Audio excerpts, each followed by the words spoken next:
भरतपुर, जो कभी लोहागढ़ रियासत के नाम से जाना जाता था, 565 में से एक ऐसी रियासत थी जिस पर कभी भी अंग्रेजी हुकूमत और मुगल सेनाएं अपनी विजय पताका नहीं फहरा सकी। उनको कई बार मुंह की खाकर यहाँ से बेरंग लौटना पड़ा। इसी संदर्भ में आज हम लोहागढ़ रियासत के एक ऐसे पवित्र स्थान के बारे में बताने जा रहे हैं जिसका नाम रामकोट है।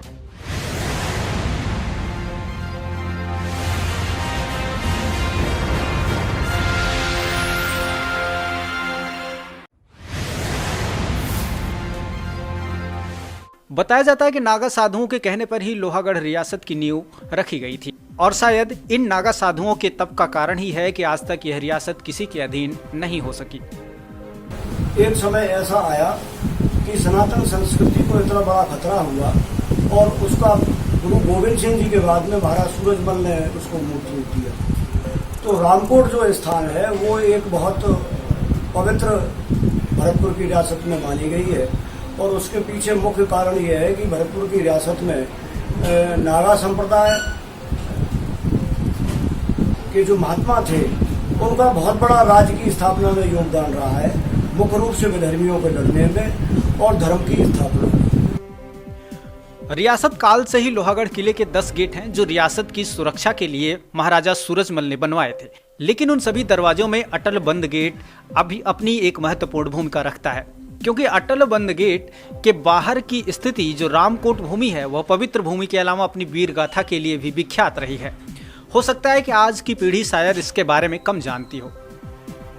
इतिहासकारों के अनुसार भरतपुर की स्थापना से पहले रामकोट भूमि जो अटल बंद गेट के पास है वह बेहद पवित्र भूमि रही है, जहां पर एक टापू था जिसके चारों तरफ नदियां बहती थीं और इस टापू के ऊपर नागा साधु अपनी तपस्या में लीन रहते थे। इसके बाद भरतपुर के लोहागढ़ किले की रियासत की स्थापना वर्ष 1733 में हिंदू धर्म रक्षक महाराजा सूरजमल ने की।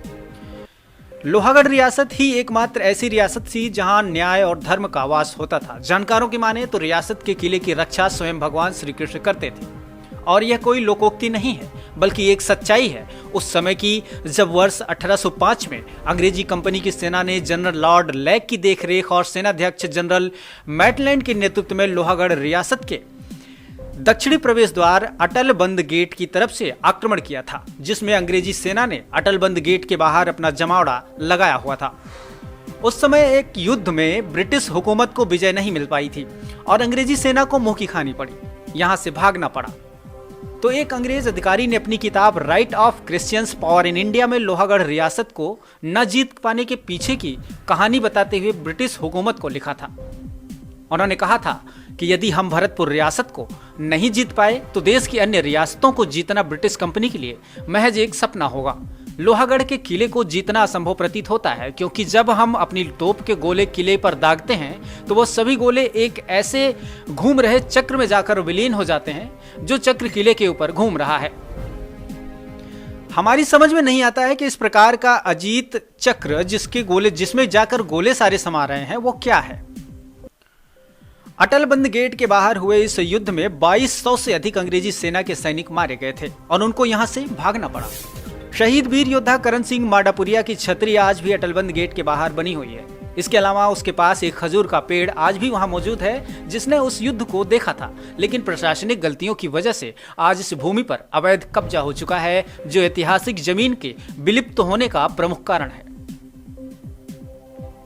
जानकारों के अनुसार रामकोट भूमि पर नागा साधु तपस्या करते थे जो बेहद पवित्र मानी जाती है, उस पर भी अब अवैध कब्जा हो चुका है। इसके अलावा वहां से बहने वाली कच्ची नहर पर भी अवैध कब्जा होना लाजमी है, जो महज आज एक नाले के रूप में तब्दील हो चुका है।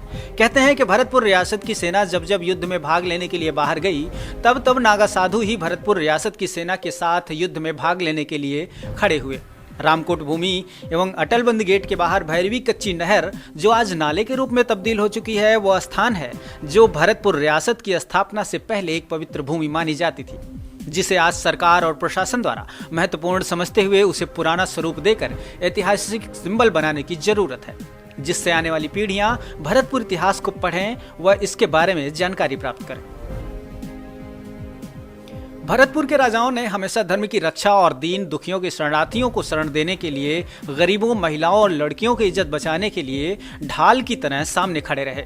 ऐसे में अनेक उदाहरण इतिहास में हैं, जब महाराजा सूरजमल ने बहन बेटियों की लाज बचाने के लिए कई आक्रमण किए थे और शरणागत की रक्षा के लिए दुश्मन को ललकारा भी था।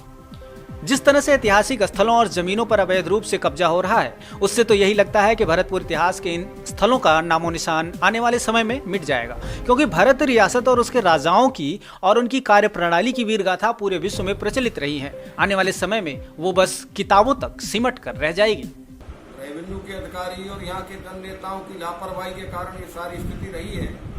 जमीनों की भरतपुर के आसपास कीमतें बढ़ी हैं और कीमत बढ़ने के साथ भूमाफियाओं की नजर इन जलभराव क्षेत्रों पर गई है। धीरे धीरे इसमें भर्त कराते गए और अतिक्रमण करते गए। तो निश्चित रूप से मेरा ये कहना है कि सरकार को इस पर कठोर कदम उठाने चाहिए और जलभराव क्षेत्र सुरक्षित रहने चाहिए शहर के, चाहे वो रामकोट हो, चाहे वो सुजान गंगा हो, चाहे और भी CFCD हो। देखो, इसके लिए सबसे बड़ी जिम्मेवारी प्रशासन की है।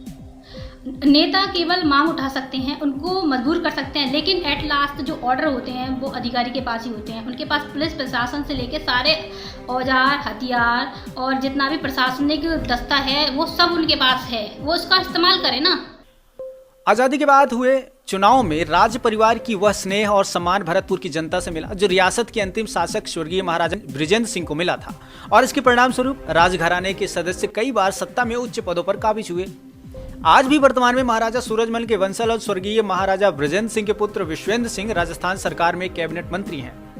वहीं इनके अलावा भी भरतपुर के अन्य 2 मंत्री भी राजस्थान सरकार की सत्ता में आरूढ़ हैं। लेकिन इसे भरतपुर का दुर्भाग्य ही कहेंगे कि इन सब के बावजूद यहाँ की ऐतिहासिक धरोहरों का अस्तित्व दिन व दिन विलुप्त होता जा रहा है। अब देखना यह है कि इन अतिक्रमण का शिकार हो रही अनमोल धरोहरों को राजस्थान सरकार, उसमें काबिज 3 मंत्री, क्या इन अतिक्रमणकारियों पर शिकंजा कसने में कामयाब हो पाएंगे? ब्यूरो रिपोर्ट, भारत खबर, राजस्थान।